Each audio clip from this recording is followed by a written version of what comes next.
Mesdames et messieurs, bienvenue. Bienvenue tous à nos conférences du jeudi soir. Est-ce que c'est nécessaire de vous présenter Déborah Lévy, notre conférencière? Je le ferai, Michel. Je vais la présenter. Donc c'est un très grand plaisir d'inviter Déborah.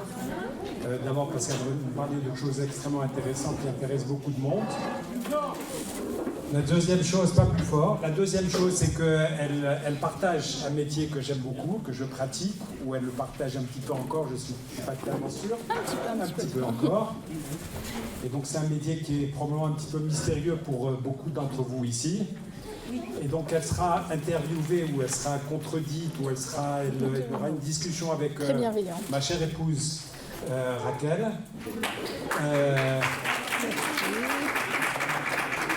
Pourquoi Raquel? Parce que Raquel s'est investie dans la génétique et la généalogie depuis plusieurs années. Et donc, ceci, c'est une raison supplémentaire d'avoir cette conférence dans notre synagogue, c'est de parler de génétique et de judaïsme. Donc, je donne la parole à Raquel qui va présenter Déborah. Bonsoir tout le monde. D'abord, je suis ravie qu'il y ait autant de monde et vous avez eu raison de venir parce que ça va être super intéressant. Pour la plupart, vous connaissez tous Déborah, mais je vais quand même la présenter. Déborah a fait des études scientifiques, elle s'est dirigée vers la génétique et après vers l'entrepreneuriat. Dans un programme prestigieux qui est celui de l'école polytechnique et de HEC. Ensuite... Oh bah. En plus, tu vois que je fais apprendre des choses sur toi. Donc, Déborah va nous présenter son livre Genome Hacking, avec comme sous-titre ces innovations qui révèlent les secrets de notre ADN. Ce livre est passionnant, d'abord parce que c'est un formidable exercice de vulgarisation, tout en étant extrêmement exhaustif et complet, avec de nombreuses références scientifiques, et surtout en abordant des choses qu'on n'a pas l'habitude d'aborder quand on parle de ce domaine-là, c'est-à-dire des conséquences, bien sûr, médicales, mais également le cadre légal dans lequel ça doit être fait, les conséquences économiques, les conséquences éthiques, voire sociétales.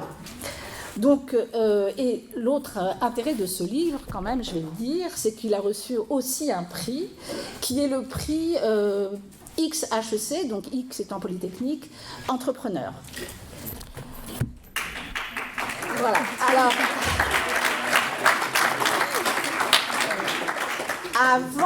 avant de passer la parole à Déborah, je voudrais que tu nous dises qu'est-ce qui t'a amené à écrire ce livre, parce que ce n'est pas anodin qu'une jeune femme en fin d'études, puisque c'était à la fin de tes études supérieures, écrive un livre. En général, ce sont des gens qui sont des experts dans un domaine et qui ont dominé le domaine pendant de nombreuses années. Donc il y a probablement une raison qui t'a fait écrire ce livre. Bonjour à tous à qui je n'ai pas encore dit bonjour. Déjà, je voudrais juste remercier la communauté de Boulogne de me permettre de faire ma conférence ici et de vous présenter mon travail. Merci aussi Raquel d'avoir accepté de discuter du livre et de faire la présentation avec moi. Alors, pourquoi j'ai écrit ce livre? Il y a deux raisons. La première, c'est que ce soit pendant mes études scientifiques ou après, j'ai été un peu étonnée de voir que les scientifiques étaient souvent experts de domaines hyper précis, mais n'avaient pas forcément de connaissances sur les autres sujets, économie, sociétaux, etc. Et à l'inverse, quand on parle avec des gens qui montent des entreprises, même des entreprises scientifiques, ils ne savent pas forcément comment ça marche réellement, les produits qui vont permettre de fabriquer les produits qu'ils vendent. Et le constat que j'ai fait, c'est que si on veut vraiment avoir des produits qui sont fonctionnels, avoir de l'innovation qui pousse, il va falloir réussir à faire un pont entre les deux. Il va falloir que les gens du monde du commerce comprennent mieux comment ça marche, et les gens du monde des sciences comprennent mieux les enjeux qui sont liés à tout ça. Donc ça, c'était la première raison. Et puis la deuxième raison, c'est que quand j'étais à HEC, je parlais beaucoup des tests de généalogie avec mes camarades, Je pense que tout le monde a à peu près entendu parler des tests qui permettent de retrouver ses ancêtres, ses origines géographiques, etc. Sauf que tout le monde ne sait pas vraiment comment ça marche, à quel point c'est fiable ou pas fiable, lequel il faut faire quand on va en faire un, etc. Mon amie Maria, avec qui je parlais beaucoup et qui est co-autrice du livre, elle était absolument pour, elle voulait absolument faire ces tests, et donc du coup elle est venue me voir, en tant qu'un peu experte généticienne de la promo, pour comprendre est-ce que c'est bien, est-ce qu'il faut le faire, etc. Et moi j'étais hyper réticente, parce que j'avais plutôt les connaissances et le discours de mes profs de génétique à la fac, qui me disaient c'est pas fiable, il faut faire attention, etc.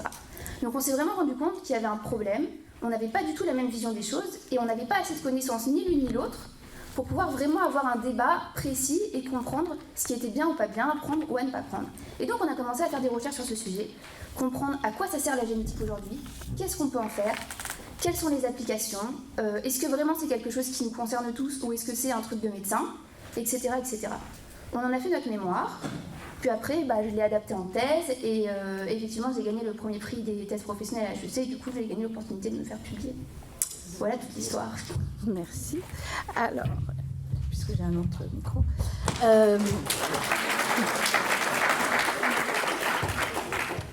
On va te donner la parole pour que tu nous présentes et pour que l'ADN et la génétique n'aient plus de mystère pour nous.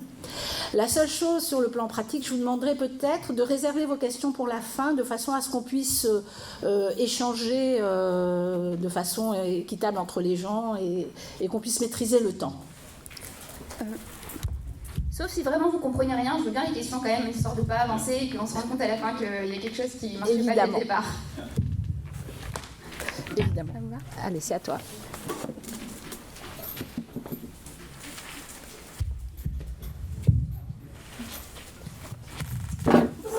Alors déjà pour commencer, histoire que tout le monde ait une idée de quoi on parle, je vous propose de vous présenter un petit peu qu'est-ce que c'est que le génome, vu que le livre s'appelle Génome acquis. Le génome, en gros, c'est le mode d'emploi de la vie dans les cellules. Les humains sont composés à peu près de 70 000 milliards de cellules dans tout notre corps, et dans chaque cellule, on a des organites qui sont là-dedans, on a tout plein de petits objets qui servent à plein de choses pour la vie cellulaire, et puis on a le noyau dans lequel il y a des chromosomes. On en a 46, et c'est une espèce de filament hyper serré, hyper compact, qui est constitué d'ADN, donc c'est des briques en 4 lettres possibles, des A, des T, des C et des G. Et en fonction de la succession de lettres sur ce filament, on va avoir des messages qui vont être codés, qui vont traduire des messages différents. Pour vous donner une idée, si on met tous les chromosomes, si on défilait ce petit filament très très long, et qu'on collait toutes les cellules, on pourrait faire plus de 300 fois le chemin de la Terre à la Lune juste par personne. Tellement c'est hyper compact.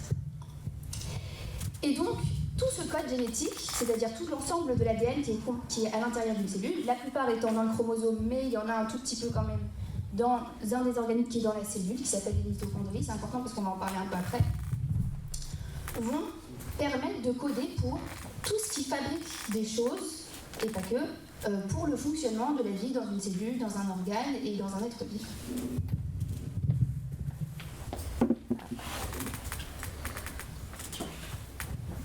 Alors, ce que je vous propose, c'est de présenter 4 sujets qui sont les sujets importants de mon livre. C'est l'histoire de la génétique, les tests génétiques médicaux, donc tout ce qui est diagnostic, prédisposition et tout ça, la médecine de précision et la thérapie génique, pour comprendre vraiment qu'est-ce qu'on est réellement capable de faire et qu'est-ce qui est complètement de l'ordre du rêve, et ce qui touche à la généalogie.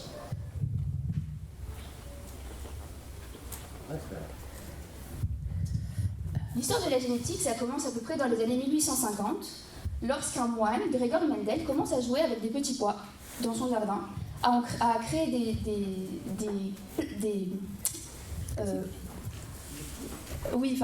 plein de pans avec des pois jaunes, des pois verts, il les faisait pousser ensemble. Et l'objectif, c'était quoi? C'était de comprendre pourquoi est-ce que quand on croise des pois différents, et bien parfois il y en a des jaunes qui apparaissent, et parfois il y en a des verts qui apparaissent. Et en observant la transmission de ces caractères, il a compris que finalement, l'hérédité, la transmission, c'était pas fait n'importe comment. Il y avait quelque chose qui était transmis de génération en génération, des parents aux enfants, ou des parents pois aux enfants pois, même si on ne savait pas exactement qu'est-ce que c'était que cette chose et comment ça s'appelait, quelque chose était transmis. Initialement, personne ne le prenait trop au sérieux, parce que, enfin, pas qu'ils ne le prenaient pas au sérieux, mais ils n'étaient pas très sûrs que ce soit juste, et puis c'était un peu bizarre, parce qu'en plus, on est au 19e siècle, donc expliquer un mécanisme biologique, ça paraissait totalement inconcevable parce que forcément la vie c'était uniquement de l'ordre du divin et il ne pouvait pas y avoir à côté quelque chose de scientifique. Sauf que 50 ans plus tard, il y a quand même d'autres scientifiques qui ont découvert la même chose à 4 endroits du monde différents et du coup ils se sont dit bon finalement il y a peut-être raison. Et puis petit à petit on a la structure, la localisation vraiment de cet ADN qui a été découvert dans les chromosomes. Et un peu plus tard, en 1926, on a vu que non seulement ce truc, qu'on appelle aujourd'hui le gène mais qui ne s'appelait pas gène à l'époque, c'était quelque chose de concret, ça avait une localisation précise, et en plus on pouvait agir dessus. Comment ils ont vu ça? C'est Hermann Müller qui a irradié au rayon X des mouches de laboratoire, et il s'est rendu compte qu'en fait la génération d'après avait des ailes un peu tordues, des yeux pas de la bonne couleur, etc. Et donc ils se sont rendus compte que finalement, non seulement ce quelque chose pouvait être transmis de génération en génération, mais qu'en plus il pouvait être modifié. À ce moment-là, les gens se sont rapidement dit c'est génial. Maintenant qu'on sait ce que c'est que l'hérédité, maintenant qu'on sait ce que c'est que quelque chose qui est transmis de génération en génération, on va pouvoir changer le monde. Donc la première application de la génétique, ça a été de l'eugénisme positif. Les gens se sont dit on va marier ensemble les meilleures personnes, les plus beaux, les plus forts, les plus intelligents, et puis on va avoir la meilleure génération possible. Sauf que rapidement, l'eugénisme négatif est venu à la charge. Et les gens se sont dit, bon finalement, ça va pas assez vite cette histoire de mariage, autant stériliser tous ceux qui nous plaisent pas, et puis on ira plus vite. En plus, on était juste avant la Seconde Guerre mondiale, qui a totalement amplifié ces systèmes. On a commencé à stériliser les handicapés, les juifs, les homosexuels, les autistes, et tout et n'importe quoi qui pouvait rentrer. Des femmes qui se sont fait violer, quelqu'un qui parlait mal à une personne. Enfin vraiment, ça rentrait. C'était plus du tout de l'ordre de la médecine et de la génétique. C'était vraiment tous ceux qui étaient un peu des parias de la société. Hop, on les stérilisait, et puis c'était réglé. Donc il faut bien comprendre que les premières applications de la génétique humaine, c'était pas forcément les applications auxquelles on pense aujourd'hui en premier. À la deuxième moitié du XXe siècle, on a commencé à apprendre à lire, à écrire et à jouer un petit peu avec l'ADN. Au départ, il y a Watson, Crick, Wilkins et Rosalind Franklin, qui était une jeune femme juive britannique qui a, elle, fait les premières photos en fait, pour comprendre la structure de l'ADN. Donc elle a fait la cristallographie et la structure avec des photos. Et les autres, ils ont en gros volé les photos, continué le schéma, continué la recherche en faisant toute l'analyse chimique qui allait avec, et ils ont publié sans elle. Aujourd'hui, ça commence à être un peu mieux rétabli, mais c'est vrai que pendant longtemps, tout le monde parlait de Watson et Crick pour pouvoir parler de la découverte de la structure de l'ADN. En réalité, ils étaient 4 dans cette histoire. Et puis eux, ils ont eu le prix Nobel, et pas elle, parce qu'elle était déjà morte avant. Et donc, une fois qu'on en est là, les gens commencent à réfléchir, ok, donc on comprend à peu près ce que c'est que ce truc génétique qui peut se transmettre de génération en génération. La question, c'est plus vraiment à quoi ça ressemble, c'est comment est-ce qu'on peut le réguler? Est-ce qu'on peut agir dessus? Et on se rend compte qu'il y a 2 types de régulation. Il va y avoir des régulations externes, donc l'environnement qui peut agir sur ce patrimoine génétique, et puis des régulations internes, des cellules qui vont se réguler, des gènes qui vont se réguler, etc. etc. Les premières entreprises de biotechnologie apparaissent, et puis vers 1990 à peu près, on a les premiers essais de thérapie génique qui sont mis en place pour pouvoir essayer de soigner des enfants qui ont une pathologie génétique. Petit aparté quand même pour comprendre ce que c'est qu'une maladie génétique. En gros, soit c'est un gène qui ne marche pas, donc une faute d'orthographe dans le code génétique d'une personne, et du coup c'est une fonction qui est hyper importante pour la cellule et elle ne peut plus faire sans, et du coup la personne est malade. Parfois, c'est pas forcément une faute d'orthographe toute seule qui est hyper importante, c'est le fait qu'il y ait une mauvaise régulation. Donc on a 2 possibilités. Les premiers essais de thérapie génique, c'était vraiment pour le cas un peu simple à comprendre, c'était il y a une faute d'orthographe dans le code, on essaye de le corriger et on voit si ça marche.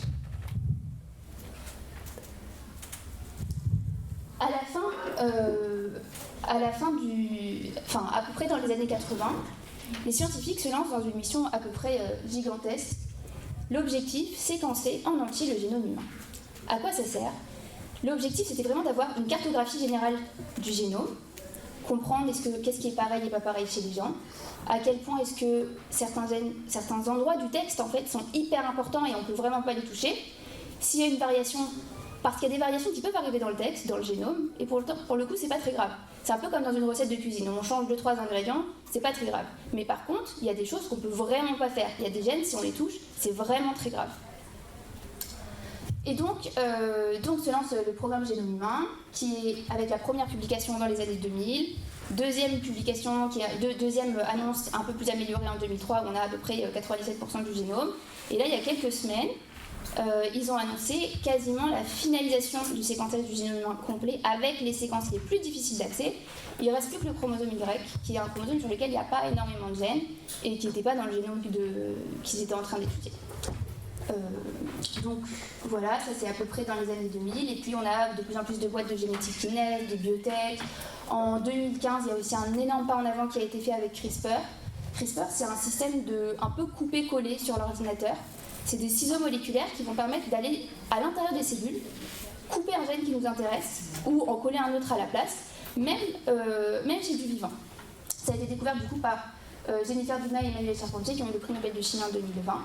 Et ça a été vraiment un pas en avant parce qu'à partir de ce moment-là, en fait, dans tous les laboratoires, on a pu fabriquer beaucoup plus facilement qu'on le faisait avant des animaux ou d'autres espèces, mais qui ont les maladies qui nous intéressent, des maladies typiquement d'un homme ou une mutation précise sur laquelle on veut travailler, etc., etc. Du coup, à quoi ça sert concrètement aujourd'hui? On va rentrer dans les différentes étapes après, mais il y a 3 grandes catégories. La première, ça va être essayer de lire l'ADN, donc lire le génome des gens. Pourquoi? Parce que c'est comme ça qu'on va aller voir s'il y a des fautes d'orthographe.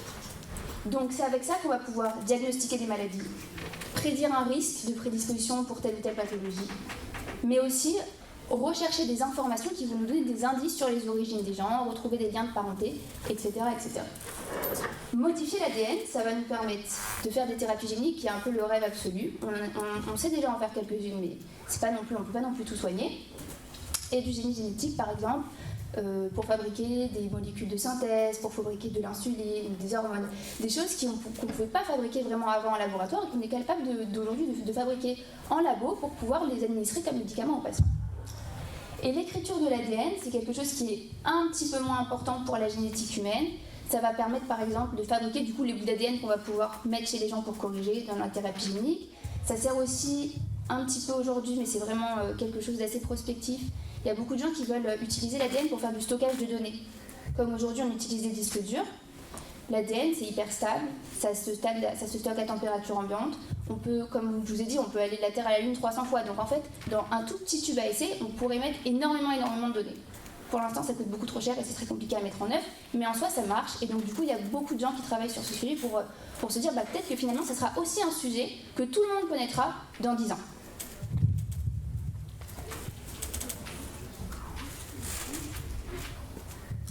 Alors, la première chose la plus importante, c'est vraiment de comprendre à quoi ça sert les tests génétiques. Un test génétique, c'est quoi? C'est une analyse d'une partie du patrimoine génétique d'une personne.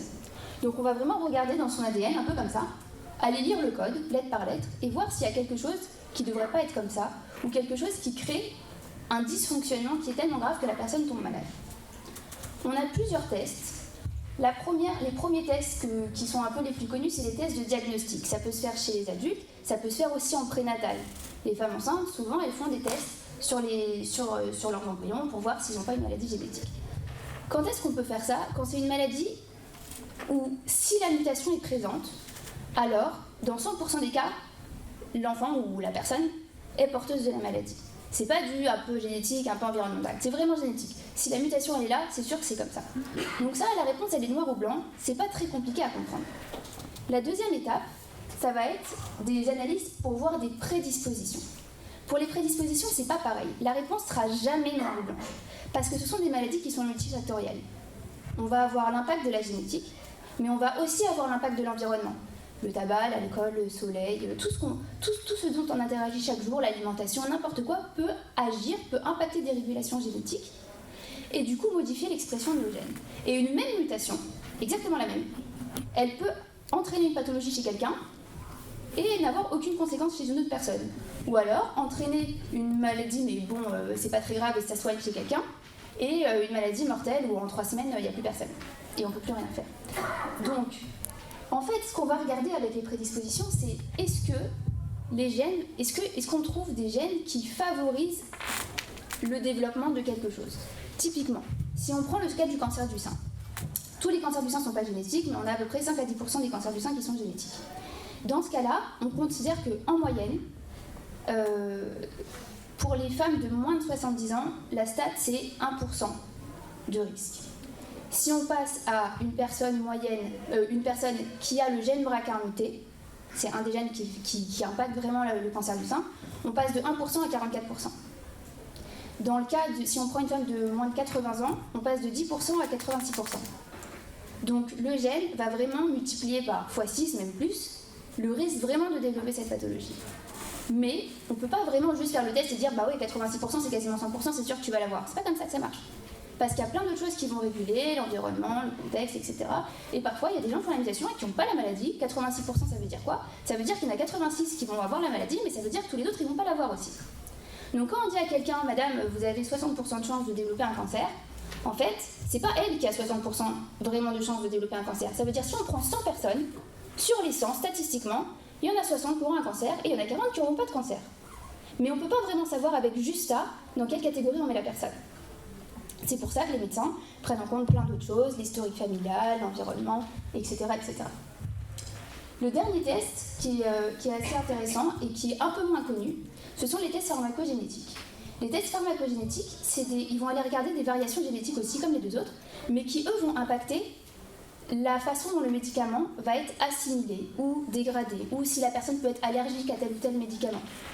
Par exemple, en 2015, il y a un article qui est sorti qui montrait que sur les 10 médicaments les plus vendus aux États-Unis, les 10 médicaments les plus vendus aux États-Unis étaient en réalité utiles sur une personne sur 4 et une personne sur 25. C'est rien du tout. Ça veut dire que pour tous les autres, en fait, ça ne sert pas à grand-chose. Pourquoi ils sont quand même sur le marché et pourquoi ils sont quand même distribués? C'est parce que quand ils font les tests pendant le développement des médicaments, quand les scientifiques vont faire des essais cliniques, vont prouver qu'il y a une efficacité, qu'il y a un ratio bénéfice-risque qui est positif, etc., en fait, ils prennent des grandes cohortes. Et oui, sur une grande cohorte, on peut avoir plus 10% de survie, on va se dire génial, plus 10% de survie, on va mettre le médicament sur le marché. Alors qu'en fait, si on arrivait à avoir un peu mieux, on arriverait à savoir que chez telle personne, eh ben, on a plus 80% de survie, alors que chez les autres, il n'y a pas plus de pourcentage de survie. Tant qu'il n'y a pas de temps, ça ne fait pas quelque chose de négatif, il n'y a pas de raison de ne pas le mettre sur le marché. Mais en réalité, ce que ça veut dire, c'est que si on connaissait mieux les prédispositions des gens à tel ou tel médicament, on pourrait avoir des meilleurs, affiner le choix thérapeutique en réalité.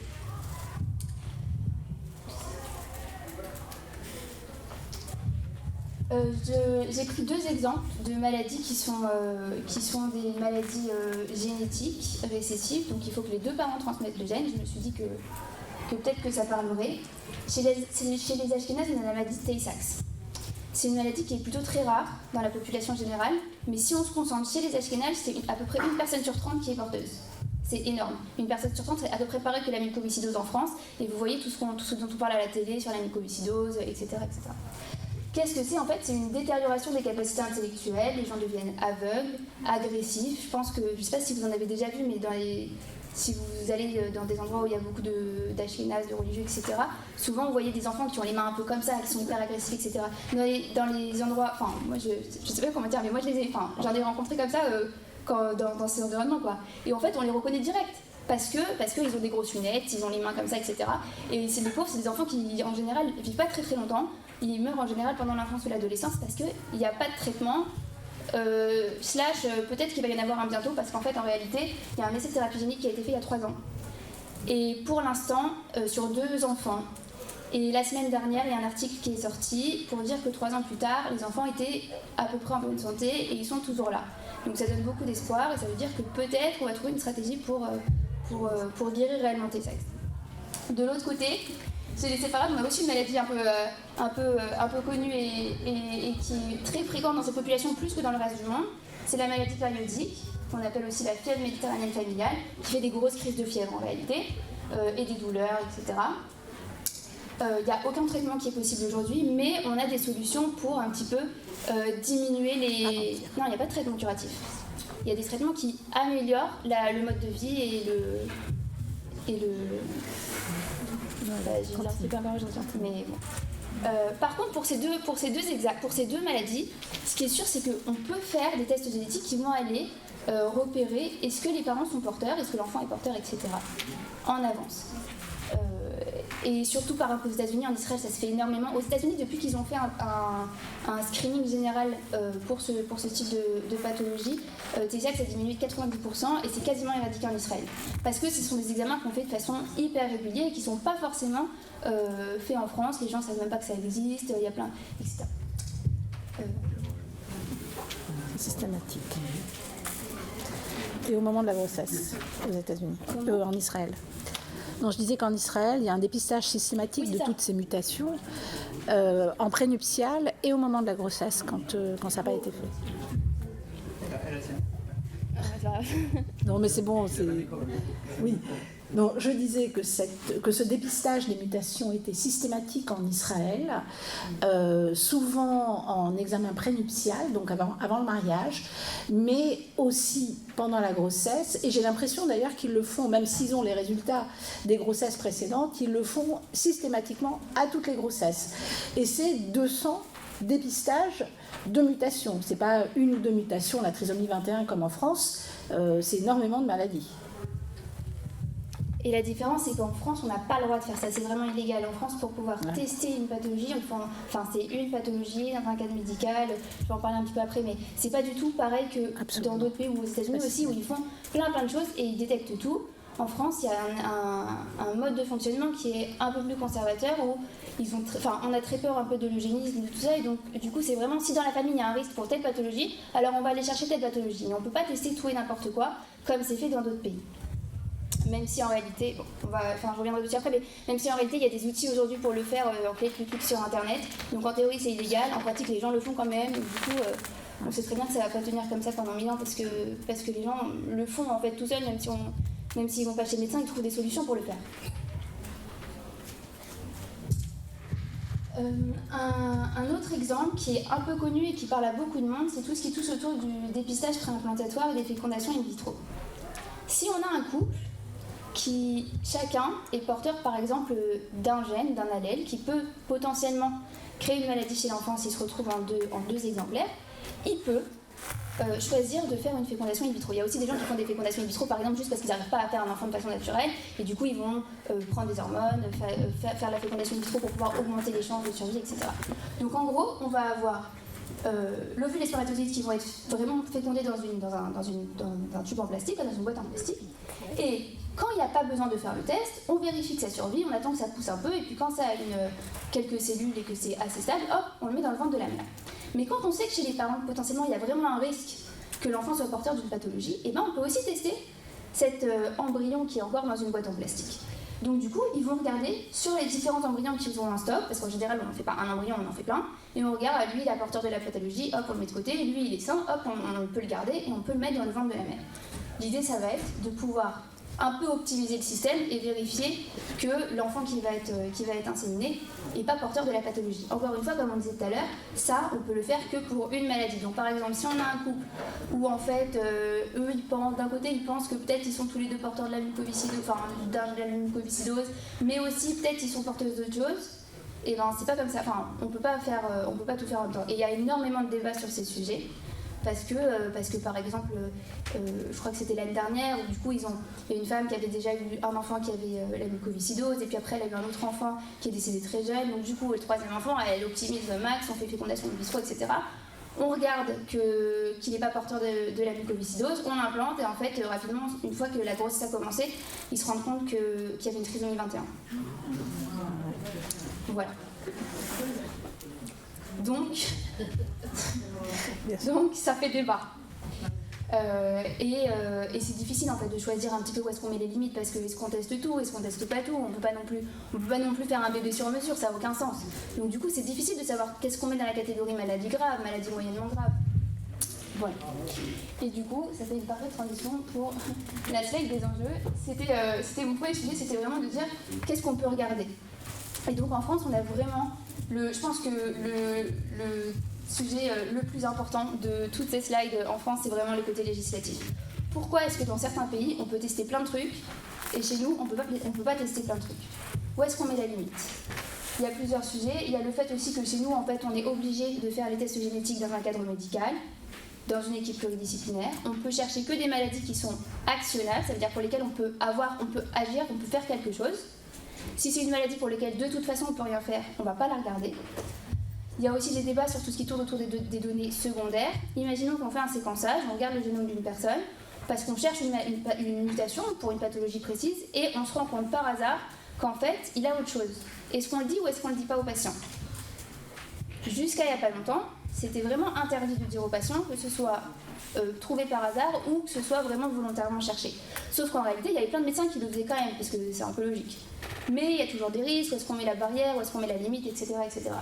Du coup, aujourd'hui, ce qui est plutôt admis, c'est que on ne va pas aller chercher deux types de données, volontairement. Mais si par hasard on en trouve une comme par hasard et que la personne est OK pour avoir l'information et qu'en plus c'est actionnable, et ben on peut lui dire. Ce qui permet quand même d'avoir plus d'informations. Alors qu'en réalité, si jamais le médecin a l'info et ne le dit pas, il y a un déséquilibre énorme. Lui, il sait que la personne est porteuse et elle-même, elle ne le sait pas. Donc elle ne va pas pouvoir adapter son mode de vie ou faire des choses qui pourraient potentiellement aider à retarder l'apparition de la pathologie. Et donc du coup, il y a un vrai sujet qui est aussi la formation du corps législatif à tous ces sujets, à mieux comprendre comment ça marche, pourquoi c'est comme ça, comment on peut faire avancer les choses d'un point de vue industriel ou scientifique ou médical, ou ce qu'on veut, pour pouvoir ensuite légiférer correctement sur ces sujets. Et c'est aussi un des points pour lesquels j'ai écrit le livre, c'est que je me disais en vrai, quelle que soit la personne que j'interviewe, j'ai interviewé 70 personnes pour ce livre, et quelle que soit la personne que j'ai interviewée, je me rendais compte que vraiment, ils avaient une vision un petit peu biaisée. C'était pas volontaire, c'était juste qu'ils n'avaient pas toutes les connaissances. Moi non plus, j'ai pas toutes les connaissances, loin de là. Mais je me suis dit, il faut que les gens aient accès à un minimum d'infos sur tous ces sujets pour pouvoir après ouvrir le débat, discuter et essayer de faire avancer les choses dans la bonne direction. Mais c'est pas facile d'un point de vue médical pour deux raisons. La première, c'est que la lecture des résultats est complexe. Les tests diagnostiques, c'est pas trop compliqué, c'est noir ou blanc. La personne, elle est malade ou elle n'est pas malade. Mais pour tout le reste, pour tout ce qui est de la prédisposition, etc., c'est jamais du 100%. Il faut prendre en compte l'historique familial, il faut prendre en compte l'environnement. On ne peut pas savoir à 100% est-ce qu'elle va avoir un cancer, est-ce qu'elle va avoir un Alzheimer, une polyarthrite, ce que vous voulez. Et du coup, le deuxième enjeu qui va avec, c'est la formation des médecins. Parce qu'il ne faut pas oublier que les médecins qui ont fait leur formation il y a 50 ans, s'ils ne se sont pas mis à jour aujourd'hui, il y en a beaucoup qui font la formation continue, etc., en théorie c'est obligatoire. Mais en pratique, si jamais ils ne se sont pas mis à jour sur tous ces sujets, ils ne savent même pas les tests qui existent. Et donc si on ne cherche pas par nous-mêmes, ce qui n'est pas normal quand même dans un système de santé français qui est aussi bien organisé, dire « Ah, en fait, moi j'ai vu que ça existait un test de prédisposition, un test pharmacogénétique pour telle ou telle maladie, et qu'on va voir son généraliste et qui me dit « Ah bah, moi je ne savais pas, je ne sais pas lequel il faut proposer, tout ça », ça n'aide pas à faire avancer les choses. Mais il y a de plus en plus de formations qui sont proposées sur ces sujets quand même. Un troisième sujet qui est important, c'est l'angoisse des gens, mais aussi de leur famille. Parce que, par définition, un gène, c'est génétique. Donc ça va être, si ma mère elle a une prédisposition, potentiellement, elle peut me l'avoir passé. C'est pas sûr, mais c'est possible. Donc du coup, si nos mères sont dépistées pour telle ou telle maladie, et qu'elles le savent, nous, on peut se poser des questions. Ou nos enfants, etc., etc. Et parfois, il y a des gens qui préfèrent pas savoir. Donc, il y a des gens, par exemple, j'avais aussi interviewé un médecin qui était député, etc., qui m'avait dit, moi, je suis pour le droit de veto. Je veux pas que mes enfants ils fassent des tests, je veux pas que ma mère elle fasse un test génétique parce que je veux pas, moi, savoir que j'ai un risque de prédisposition. On n'en est pas là. Mais n'empêche que c'est des questions que les gens se posent. Et enfin, le dernier sujet, qui est un peu celui qui est dans tous les films de science-fiction, mais qui n'est pas réellement le plus important aujourd'hui, et celui qui va vraiment faire changer les choses sur le quotidien de la médecine génomique, c'est tout ce qui tourne autour de l'eugénisme. Quels sont les tests qu'on peut faire ou ne pas faire sur des embryons? Quels sont les tests qu'on peut faire ou ne pas faire même en prénatal, même parfois en prénuptial, ça existe. Il y a des gens, comme on disait tout à l'heure, qui font des tests génétiques avant même de se marier, pour vérifier qu'ils ne sont pas tous les deux porteurs d'une mutation qui n'est pas grave chez eux parce qu'ils n'en ont qu'une seule copie. Mais leurs enfants, potentiellement, ils pourraient se retrouver avec deux copies et là, ça pourrait devenir très grave. Qu'est-ce qu'on peut regarder? Qu'est-ce qui rentre un peu de l'ordre du « ok, c'est une vraie pathologie, on va pouvoir agir dessus » et un truc genre la couleur des yeux, la couleur des cheveux, etc. etc.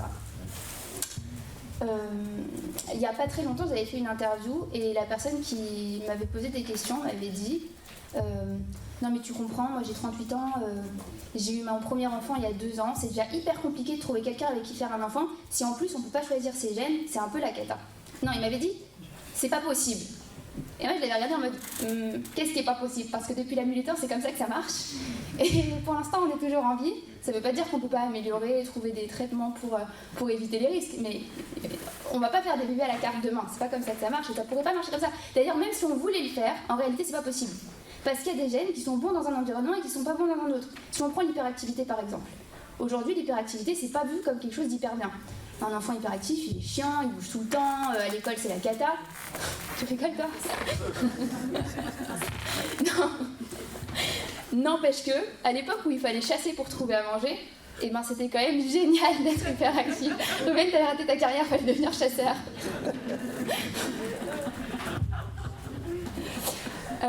Voilà, donc en fait, c'est vraiment des questions qui sont importantes d'avoir en tête. Parce que il n'y a pas de réponse noire ou blanche. C'est pas hyper facile. C'est pas on claque des doigts et puis il y a quelqu'un qui va venir avec une formule magique et développer tous les bons tests et puis arrêter tous les mauvais tests. Ça marche pas comme ça.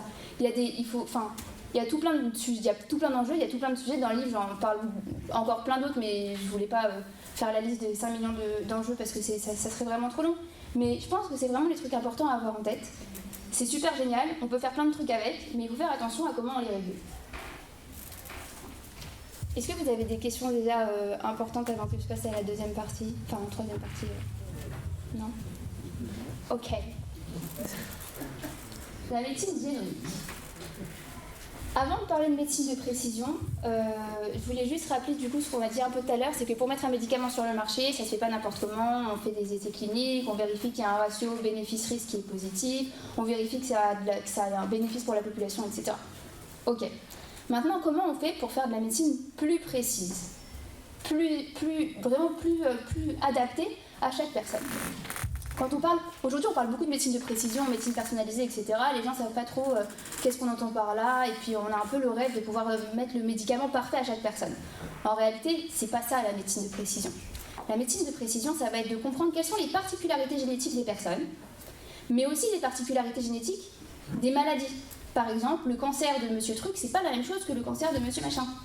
Même si c'est le même cancer, les mutations qui peuvent créer ce cancer, ça peut ne pas être les mêmes. Et du coup, ça sert à rien de leur donner les mêmes traitements, ça va pas marcher. Donc on a, pas toujours, la chimio, ok. Mais du coup, on a particularité des personnes, particularité des maladies, et aussi l'environnement. Quelqu'un qui est dans un environnement qui est adapté à, par exemple, un peu plus sain, etc., ça peut un peu sauver les meubles et avoir un peu moins de risques. Et donc, là, ce qu'on voit, c'était que si on prend par exemple, imaginons que tout cela, c'est des gens qui ont mal à la tête. On pourrait dire, tout cela, c'est des gens qui ont mal à la tête, on va leur donner du Doliprane. Ou autre chose. Mais on pourrait aussi dire, ok, je vais aller chercher quelles sont les particularités de ces gens-là, et est-ce qu'ils ont, dans leur génome, quelque chose qui va faire varier le traitement qu'on peut leur donner. Et si on arrive à sous-catégoriser ces personnes en groupes différents, on va se rendre compte qu'en fait, la grande majorité, eux, il vaut mieux leur donner le médicament bleu, mais n'empêche que pour cela, il vaut mieux donner le médicament jaune, et pour cela, il vaut mieux donner le médicament vert. Parce qu'en fait, si on mélange tout et qu'on donne tout à tout le monde, il y a des risques que ce ne soit pas efficace. Je vous propose de prendre un exemple assez connu et concret, c'est l'exemple du cancer du sein. Le cancer du sein, ça touche à peu près une femme sur 8 au cours de sa vie à une femme sur 12, ça dépend des sources. Mais n'empêche que dans 9 cas sur 10, on peut le soigner si c'est pris en charge assez tôt. Pourquoi? En gros, comment ça marche le cancer? On a le génome d'une personne, donc c'est le texte, il y a plein de lettres, etc., ça code pour des messages, et il y a des mutations qui apparaissent. C'est pas grave qu'il y ait des mutations qui apparaissent. On a tous les jours, on a des mutations qui apparaissent dans notre corps. Mais en général, elles sont corrigées, ces fautes d'orthographe, tout le temps. Et même s'il en reste quelques-unes, à petite dose, c'est pas grave. Mais parfois, il y a des fautes d'orthographe, des mutations qui apparaissent dans le texte à des endroits qui sont hyper importants pour la survie des cellules ou pour qu'elles respectent un peu le règlement intérieur.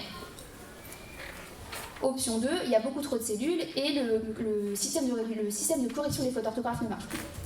Conclusion, qu'est-ce qui se passe? La cellule refuse de respecter le règlement qu'elle est censée respecter. Mourir à l'heure où elle est censée mourir, aller à l'endroit où elle est censée aller. Et le plus important, la première étape, c'est le fait que la cellule, elle ne meurt pas quand on lui demande de mourir, alors que normalement, tous les 2 jours, 3 jours, 4 jours, ça dépend des cellules, elles ont une durée de vie à peu près fixe, et elles continuent à se multiplier. Donc elles se multiplient, elles font plein de gros tas de cellules, c'est un truc que tout le monde connaît à peu près, malheureusement ça s'appelle une tumeur. Et puis à un moment, elle grossit, elle continue à vivre sa vie, et elle respecte tellement plus rien qu'elle respecte même plus les signaux de localisation. Et puis on peut avoir une cellule cardiaque qui va se balader quelque part d'autre, ou une cellule de la peau qui va se balader quelque part d'autre. Ça devient l'anarchie. Et quand on arrive au stade qui est hyper anarchique, c'est là que ça devient très compliqué de soigner en réalité. Alors que si on le prend assez tôt, quand elles n'ont pas commencé à aller se balader n'importe où et à faire n'importe quoi, bon, c'est un peu la galère, mais on peut faire quelque chose. Donc du coup, pourquoi est-ce que c'est un bon exemple ? Comme j'ai dit tout à l'heure, on a 5 à 10% des cancers du sein qui sont liés au gène BRCA. En plus, c'est une maladie donc multifactorielle et pas que génétique, mais qui a une prévalence un peu plus importante chez les juifs, pour des raisons généalogiques, etc. Et donc, ce qu'on va aller chercher, c'est OK, quelles sont les mutations qui existent? Est-ce qu'on peut trouver un traitement un peu adapté? Première étape, on fait une biopsie. Deuxièmement, on regarde les mutations. Troisième étape, on essaie de trouver une thérapie ciblée. J'ai dessiné un peu un exemple un peu facile, mais enfin un peu simplifié pour voir comment est-ce qu'on va trouver un traitement qui est adapté à telle personne ou à telle personne. Imaginons qu'on a A, c'est donc une protéine, un élément de la cellule, une personne dans une société. A, il donne B, et puis B, il est censé engendrer C, et puis C, il est censé donner D, sauf que quand D ne marche pas, le bonhomme, il est malade. Si c'est D qui ne marche pas, nous, ce qu'on voit, enfin, on est de l'extérieur, on voit une personne est malade, on ne sait pas qui est-ce qui ne marche pas en réalité. Partons du principe que dans cette chaîne de régulation, c'est D qui ne marche pas.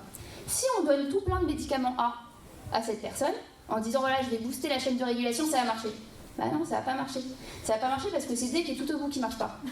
Donc on peut donner plein de A, plein de B, plein de C, ça va pas marcher.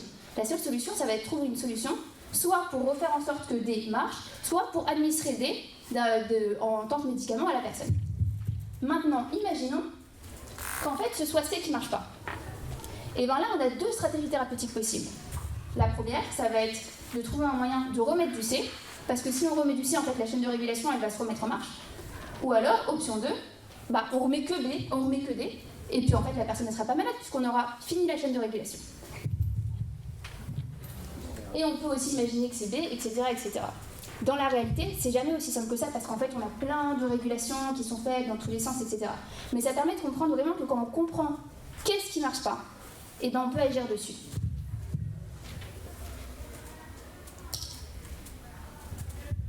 Un cas particulier de la médecine génomique qui fait un peu rêver tout le monde, on entend parler, etc. On ne sait pas vraiment qu'est-ce qui existe, qu'est-ce qui est du rêve, de la réalité, etc. Ce sont les thérapies géniques. Les thérapies géniques, ça va être vraiment le fait d'aller corriger le génome de quelqu'un qui a une mutation qui est très grave et qui fait qu'il est malade. Par exemple, la mucoviscidose, etc., etc. Pourquoi est-ce que c'est si difficile, si rare et un peu de l'ordre du rêve? C'est parce que déjà c'est compliqué d'aller in vivo chez la personne corrigée, ça coûte très cher, c'est très compliqué, il faut aller... En premier, il va falloir aller trouver chez le patient les cellules qui vont pouvoir être soignées. Donc on extrait une sorte de cellule et puis en plus il va falloir trouver un moyen de faire en sorte que les cellules après elles survivent quand on les réinjecte, elles se multiplient, etc. Ensuite il va falloir trouver une stratégie thérapeutique pour pouvoir corriger le gène qui ne marche pas. Ça se fait en labo. Et puis une fois qu'on a trouvé un moyen de corriger ce gène, il va falloir trouver un moyen de le réinjecter dans le corps de la personne. Et puis c'est pas juste une piqûre dans le bras et puis ça reste dans le bras. Il faut trouver un moyen que vraiment ça aille s'implanter et que le gène se dissémine dans tout l'organisme pour pouvoir soigner, corriger ce qui ne marche pas. Et là on a plein de solutions possibles, on peut mettre dans des cellules, on peut mettre dans des virus, il y a plein de solutions qui existent. Je ne vais pas développer ça pendant 2 heures parce que c'est très compliqué, c'est pas très compliqué mais je l'explique beaucoup plus lentement dans le livre avec aussi toute l'histoire de la thérapie génique, etc. Je pense que c'est pas forcément ce pourquoi vous êtes venus aujourd'hui et ça parle pas à tout le monde et heureusement tout le monde n'a pas besoin. Alors que les tests, je pense que c'est vraiment important que tout le monde l'ait en tête parce que tout le monde pourrait un jour vraiment faire un test génétique. Les grands enjeux du coup de la thérapie génique, c'est quoi? Le premier, ça va être de trouver un modèle économique qui a du sens et qui fonctionne pour une entreprise. Parce que c'est des maladies qui sont rares, la plupart du temps, les maladies génétiques quand même.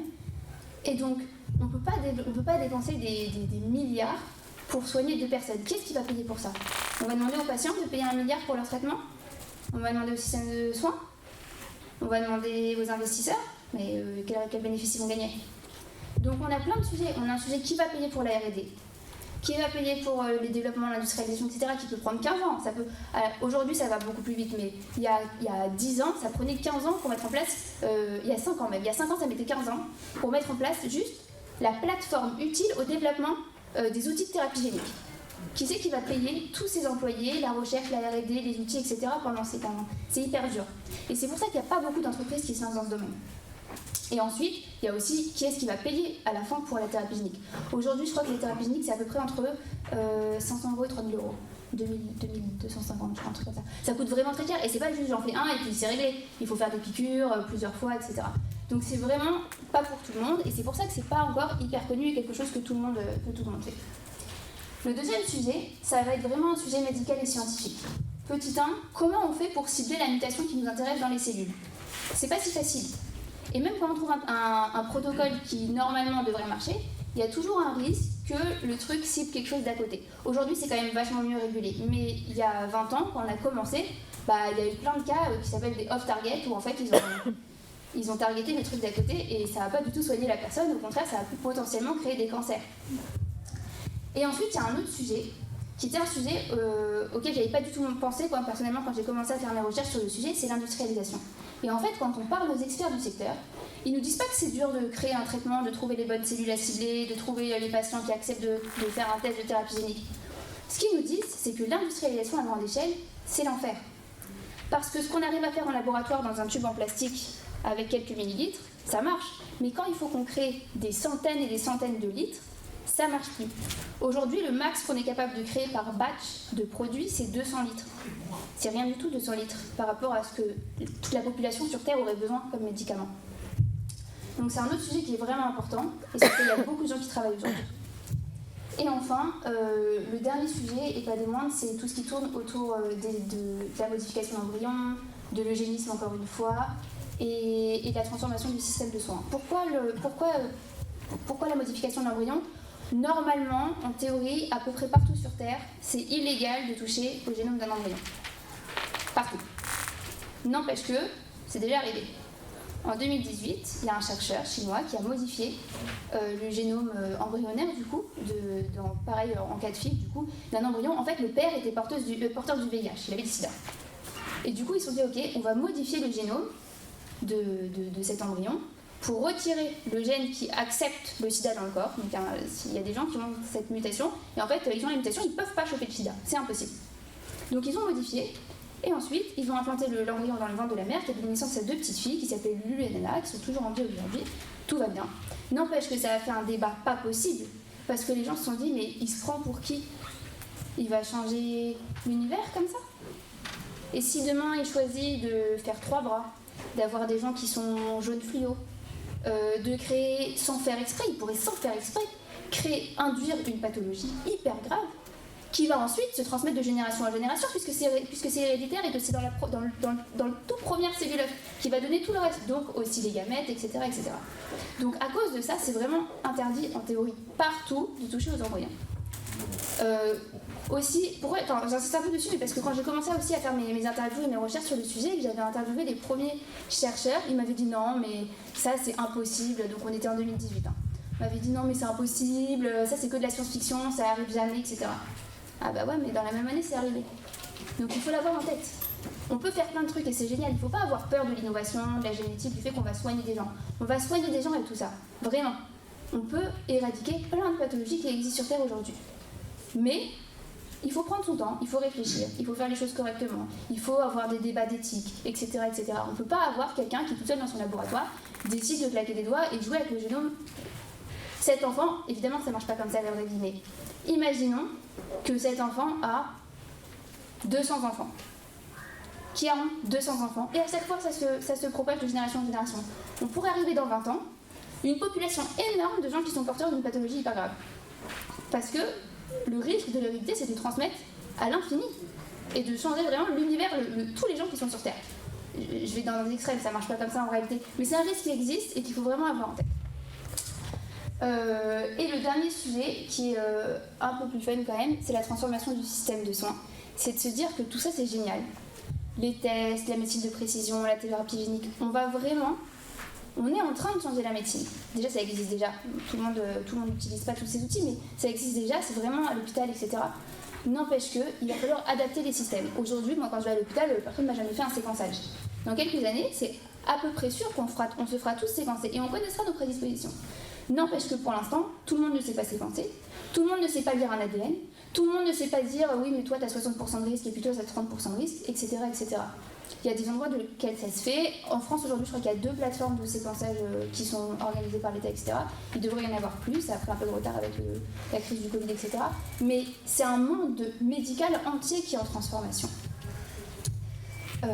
Et du coup, je pense que c'est vraiment important d'avoir en tête tous ces petits sujets qu'on a abordés d'un point de vue médical, parce que c'est pas l'avenir, c'est vraiment le présent.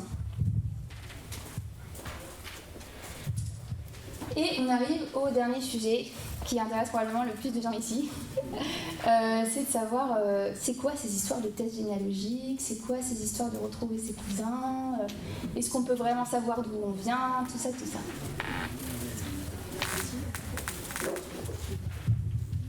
Pour donner un peu une estimation de quoi on parle, les tests de grande consommation, ça a créé un engouement monstrueux quand c'est apparu sur le marché. Et puis ça s'est un peu calmé depuis 2-3 ans. Au total, il y avait 26 millions de personnes qui avaient fait des tests de généalogie en 2019. Et ça représentait en 2021, pour l'ensemble des tests direct to consumer, donc les tests qu'on peut commander sur Internet, un marché de 1,4 milliard. Ça veut dire généalogie, cousins, etc. Ça veut aussi dire les tests médicaux, pharmacogénétiques, etc. qu'on ne fait pas en France, etc. Mais c'est tout ça qui est pris en compte. Pourquoi est-ce qu'on peut retrouver des membres de sa famille avec un test génétique? Bon, c'est peut-être un peu bateau, mais pour donner un peu une idée, en gros, 2 personnes qui vont avoir un enfant, ils vont donner chacun 50% de leur patrimoine génétique. Donc l'enfant, lui, il a vraiment 50%, 50%, 50%, 50%. Et puis imaginons que ces deux-là, ils ont un enfant. L'enfant, donc lui, il va avoir 50% de lui et 50% de lui. Mais, donc statistiquement, on pourrait considérer qu'il pourrait avoir 25, 25, 25, 25 de chaque grand-parent. Mais c'est pas comme ça que ça marche. Parce que les 50% qu'elle a donné à son fils, ou à sa fille, à son fils, ça pourrait être les deux. Les 50% qu'elle a donné, on ne sait pas. Est-ce que à l'intérieur c'était 50-50 des parents, ou est-ce que c'était 40-60, etc. Pareil pour le père. Donc en fait, on peut retrouver des cousins proches, des parents, des grands-parents, etc. Plus on est proche dans la généalogie, plus ça va être fiable et fixe. Mais plus on s'éloigne, on considère à peu près qu'au bout de 6 générations, c'est vraiment compliqué d'avoir des résultats assez fiables. Mais on peut, si on prend vraiment d'un point de vue statistique, un peu dire les parents c'est 50%, les grands-parents c'est 25%, etc. etc.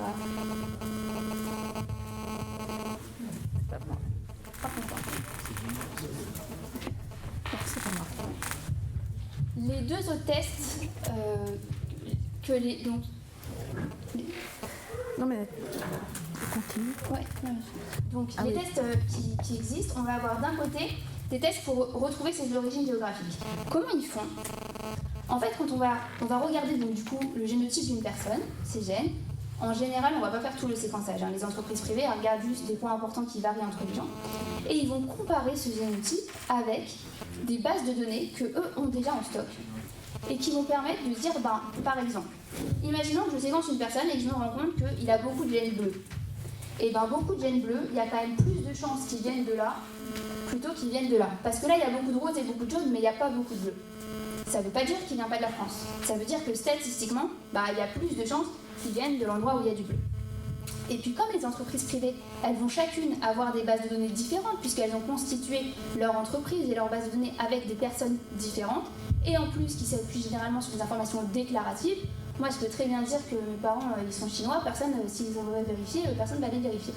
En général les gens sont quand même honnêtes. Mais ce que je veux dire c'est que il ne faut pas prendre ça vraiment au pied de la lettre parce que ils font ce qu'ils peuvent avec les informations qu'ils ont. Ils essayent d'avoir des résultats le plus statistiques possible, mais c'est quand même pas toujours la même chose. Et d'ailleurs, si quelqu'un fait un test génétique dans 2 entreprises différentes, il n'aura pas les mêmes résultats. Parce que ce qui est bizarre, parce qu'on pourrait se dire, oh là là, il y a beaucoup de données, et statistiquement ça va marcher. Non, ça marche toujours pas. Peut-être que dans 15 ans ça va marcher, parce qu'en fait ils auront tellement de données que ça va devenir beaucoup plus fiable, mais aujourd'hui, c'est pas encore le cas. Et du coup, les tests, donc on a les tests autosomiques, c'est ce dont on parlait un petit peu tout à l'heure. Donc on va regarder le génome qui vient vraiment à la fois du père et de la mère, retrouver ses cousins, etc. etc. On a l'ADN mitochondrial, c'est le petit truc qui est dans la cellule dont on parlait au tout début, qui n'est pas dans le noyau mais qui contient un tout petit peu d'ADN. Et en fait, ce petit truc, il n'est transmis que par la mère. Qu'on soit un homme ou une femme, nos mitochondries sont les mitochondries de nos mères. Donc quand on a depuis elle. Et du coup, quand on remonte toute cette lignée, on va avoir en fait le côté extérieur de l'arbre qui va être remonté. On ne peut pas avoir d'infos sur cela, mais on peut avoir l'info sur cela. Et d'un autre côté, si on regarde le chromosome Y, le chromosome Y, nous les femmes on n'en a pas, c'est que les hommes qui en ont. Donc du coup, on va pouvoir uniquement remonter le côté patrilinéaire. Et d'ailleurs, je crois que tu as fait une étude sur ce sujet. Peut-être que tu veux dire quelque chose. Alors, effectivement, d'abord merci de me donner la parole et de me permettre, je ne sais pas si ça marche. Ça marche. Et de me permettre de parler de cette étude. Donc, comme disait Déborah. Laissez voler le pro parce que ça fait du bruit. Tu sais quoi, je vais prendre le tien, il fait beaucoup de bruit celui-là. Là, c'est mieux? Oui, tu l'as éteint? Bon. Et donc, comme disait Déborah, le chromosome Y se transmet de père en fils, de sorte que qu'un homme a un chromosome Y qui est sensiblement le même que celui de son père et surtout de son ancêtre, et de son ancêtre d'il y a 500 ans, 600 ans, 1500 ans. Avec évidemment quelques variations parce qu'il y a des modifications qui s'acquièrent au fur et à mesure du temps.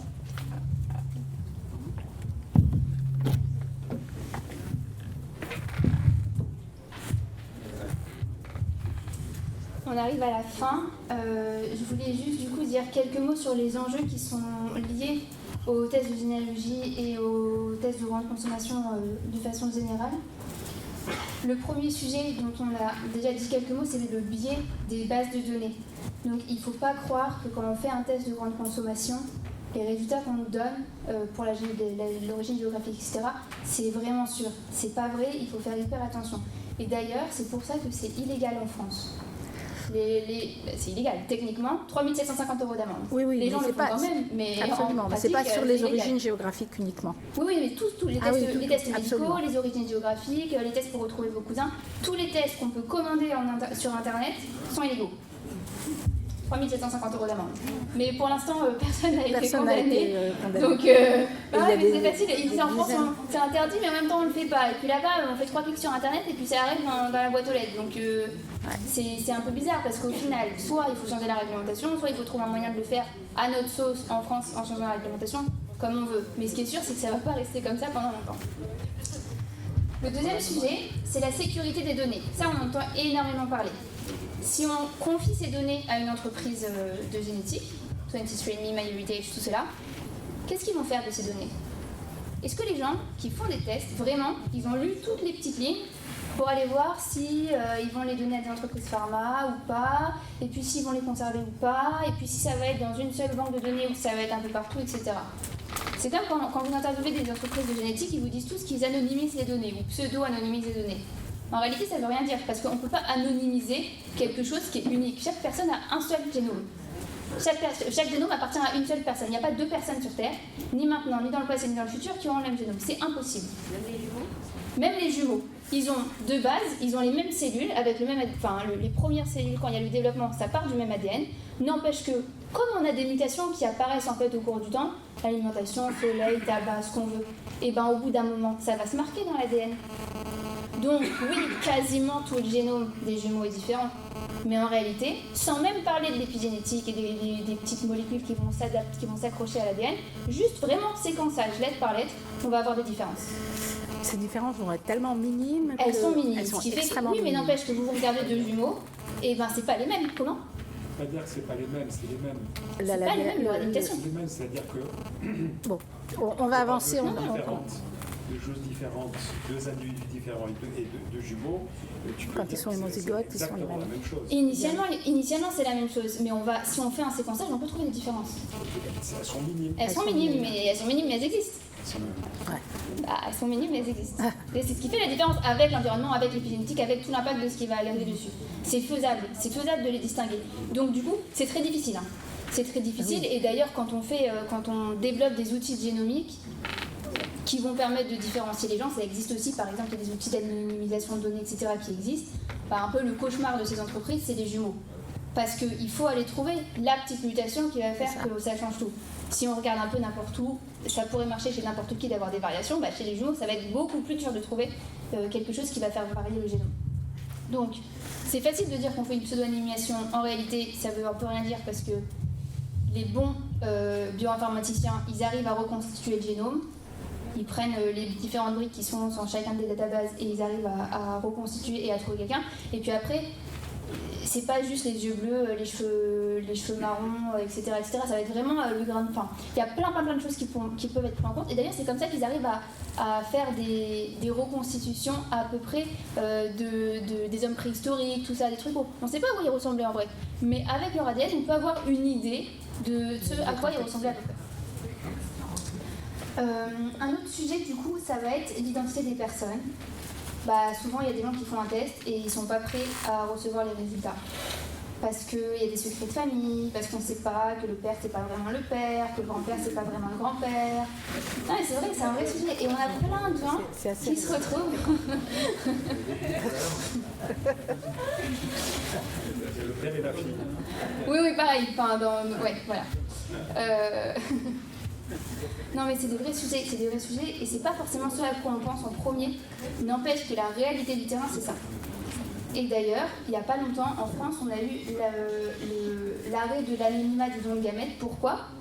Parce que déjà, il y avait beaucoup de gens qui n'étaient pas d'accord avec ça. Parce que de dire, ouais, mais en fait, si on arrête l'anonymat du don de gamètes, il n'y aura plus personne qui voudra donner des gamètes. Et puis pour les gens qui n'arrivent pas à faire des enfants et qui veulent, ça va être compliqué. Ok. Mais n'empêche que la réalité est pareille, c'est illégal en France de faire un test. Mais en vrai, une personne qui veut vraiment retrouver ses parents, il commande un test sur Internet et il va bien se rendre compte que s'il habite en France et que ses deux parents ils sont chinois, ça colle pas. Donc, c'est vrai. Bon, normalement, c'est ça. C'est un problème avec la Chine. Comment ? Il y a des Chinois en France. Oui, mais je veux dire qu'en fait, ça va se voir par rapport à ses parents, etc. Non, ce que je veux dire, c'est qu'il y a des secrets de famille qui sont brisés, beaucoup plus qu'on pourrait le croire. Et il y a un vrai sujet sur l'anonymat du don de gamètes. Et c'est pour ça qu'ils ont fini par arrêter sur l'anonymat en France, parce qu'ils se sont dit, ok, on n'est pas trop d'accord, mais n'empêche qu'on le fasse ou non, de toute façon, les gens ils vont avoir la réponse par eux-mêmes. Donc, autant arrêter de se compliquer la vie. Ça, c'est quelle condition que le donneur il se soit déjà séquencé ? Pas nécessairement. Pas mais nécessairement, un de parce ses qu'imaginons cousins, que ses enfants, par exemple, qui soient séquencés, ou ses parents, 50% en commun. Bon, on n'identifie pas parfaitement la personne, mais à peu près. Et d'ailleurs, c'est exactement ce dont j'allais parler, c'est qu'aujourd'hui, avec les tests génétiques, de plus en plus, aux États-Unis, ils arrivent à retrouver des criminels. Ils arrivent à retrouver des criminels parce qu'ils prennent de l'ADN sur une scène de crime, ils le comparent avec des banques de données. Alors, en général, si le mec est pas trop bête, il n'a pas mis son génome sur une banque de données, mais n'empêche que peut-être qu'il a un cousin qui l'a fait. Ouais.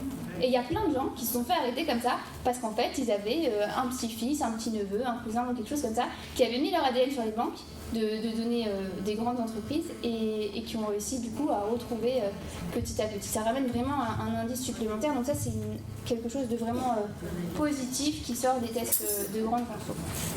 Voilà. Merci beaucoup à